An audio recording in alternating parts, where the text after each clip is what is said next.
1978 সালের 1 সেপ্টেম্বর সেনাবাহিনী থেকে আনুষ্ঠানিকভাবে রাজনীতিতে নাম লেখান জিয়াউর রহমান। গঠন করেন বাংলাদেশ জাতীয়তাবাদী দল বিএনপি। দেশের রাজনীতিতে নানা সংগ্রাম ও ঘাত প্রতিঘাত মোকাবিলা করে যে দলটি দেশের অন্যতম জনপ্রিয় দলে পরিণত হয়েছে, তিনবার রাষ্ট্র পরিচালনার গুরু দায়িত্ব পালন করেছে। মুক্তিযুদ্ধে জিয়াউর রহমানের অবদান ছিল অনস্বীকার্য। ছিলেন একজন সেক্টর কমান্ডার, রণাঙ্গনে যুদ্ধের পাশাপাশি দিয়েছেন নেতৃত্ব। জাতির ক্রান্তিলগ্নে বঙ্গবন্ধু শেখ মুজিবুর রহমানের পক্ষে দেন স্বাধীনতার ঘোষণা। যুদ্ধে অসামান্য ভূমিকার জন্য পান বীর উত্তম উপাধি। 1975 সালের 15ই আগস্ট বঙ্গবন্ধুকে সপরিবারে হত্যার পর সামরিক অভ্যুত্থান ও পাল্টা অভ্যুত্থানের জেরে 7 নভেম্বর রাজনীতির কেন্দ্রে চলে আসেন জিয়াউর রহমান। বিবিসির এক প্রতিবেদনে জানা যায়, ওই বছর 11ই নভেম্বর বেতার ও টেলিভিশনে দেয়া ভাষণে মেজর জেনারেল জিয়াউর রহমান বলেছিলেন, আমি রাজনীতিবিদ নই, আমি একজন সৈনিক। রাজনীতির সাথে আমার কোনো সম্পর্ক নেই এবং আমাদের সরকার সম্পূর্ণ নির্দলীয় ও অরাজনৈতিক। সেই সরকারের সেনাপ্রধান ছিলেন জিয়াউর রহমান আর রাষ্ট্রপতি ছিলেন আবু সাদাত মোহাম্মদ সায়েম। পরে 1977 সালের 21 এপ্রিল প্রেসিডেন্ট সায়েমকে সরিয়ে নিজেই রাষ্ট্রপতি হন জিয়াউর রহমান।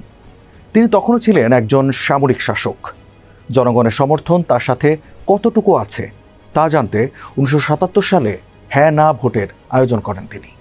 নির্বাচন কমিশন জানায়, সেই গণভোটে দেশের 88.5% ভোটার ভোট দেয়। তাদের মধ্যে প্রায় 99% ভোটার হ্যাঁ ভোট দেয়।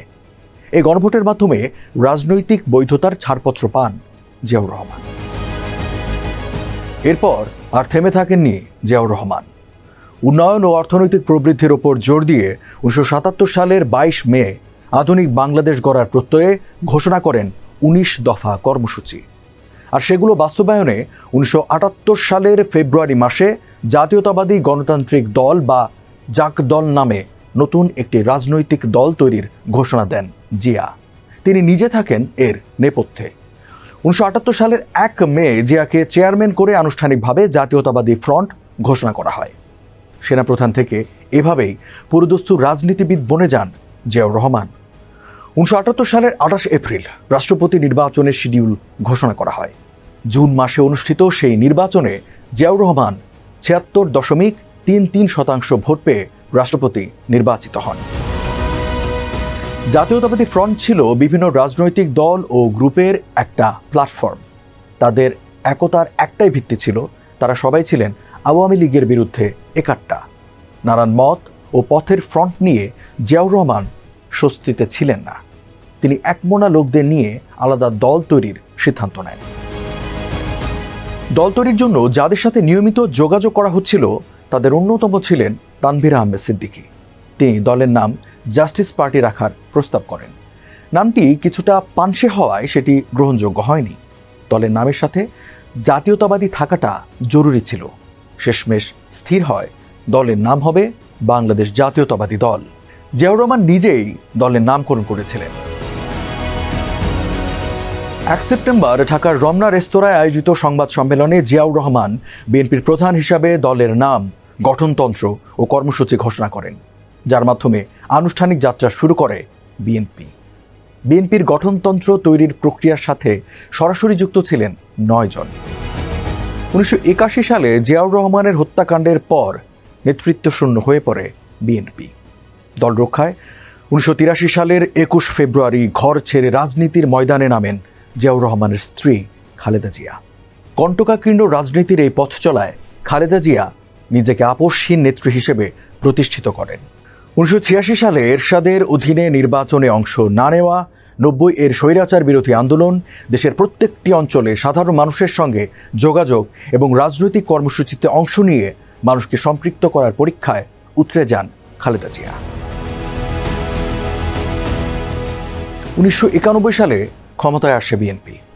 তখন জিয়াউর রহমান প্রবর্তিত রাষ্ট্রপতি শাসিত সরকার পদ্ধতির পথে আর হাঁটেনি বিএনপি। খালেদা জিয়া বেছে নেন সংসদীয় গণতন্ত্রের ধারা। 1996 এর নির্বাচনে ক্ষমতা হারানোর পর আবারও 2001 সালে ক্ষমতায় আসে বিএনপি। খালেদা জিয়ার সমান্তরালে এই সময়ে দৃশ্যপটে আসেন তার বড় ছেলে তারেক রহমান। বিএনপির বিশাল বিজয়ে যার নেপথ্য ভূমিকা ছিল সর্বজন বিদিত। ক্ষমতায় এসে তৃণমূলকে শক্তিশালী করতে মাঠে নামে তারেক রহমান। দেশের রাজনীতিতে 1/11 বিএনপির জন্য এক দুঃসহ স্মৃতি। সেই সরকারের সময়ে বিদেশে নির্বাসিত হতে বাধ্য হন তারেক রহমান। বৈরী পরিবেশে 2008 এর ডিসেম্বরের নির্বাচনে বিএনপির ভরাডুবি হয়। ক্ষমতায় আসে আওয়ামী লীগ। দলটির দীর্ঘ 16 বছরের শাসনামলে বিএনপি সহ বেশিরভাগ রাজনৈতিক দল ছিল নিষ্পেষিত। 60 লাখের বেশি মামলা হয় বিএনপির নেতাকর্মীদের বিরুদ্ধে। দলের প্রধান নেতা খালেদা জিয়াকে পাঠানো হয় কারাগারে। তখন বিদেশে থেকেই দলের হাল ধরেন তারেক রহমান। এই সময়ে বিএনপিকে ধ্বংস করা নানা ষড়যন্ত্র হলেও তা হালে পানি পায়নি বিএনপির নেতৃত্ব আর কর্মীদের দৃঢ়তায়। 24-এর গণঅভ্যুত্থানের শেখ হাসিনা সহ আওয়ামী লীগের শীর্ষ নেতারা পালিয়ে যাবার পর বিএনপি এখন দেশের সবচেয়ে বৃহৎ রাজনৈতিক দল। গেল 47 বছরের পথপরিক্রমায় দলের দুঃসময় যেমন এসেছে তেমনি এসেছে সুসময়। তবে সব কিছুকে ছাপিয়ে গণতন্ত্র রক্ষায় বিএনপির সংগ্রাম ও আগামীর বাংলাদেশ গড়ার প্রত্যয় দলটিকে নিয়ে যাবে তার কাঙ্ক্ষিত ঠিকানায়। প্রতিষ্ঠাবার্ষিকীতে এটাই দলের নেতাকর্মীদের চাওয়া।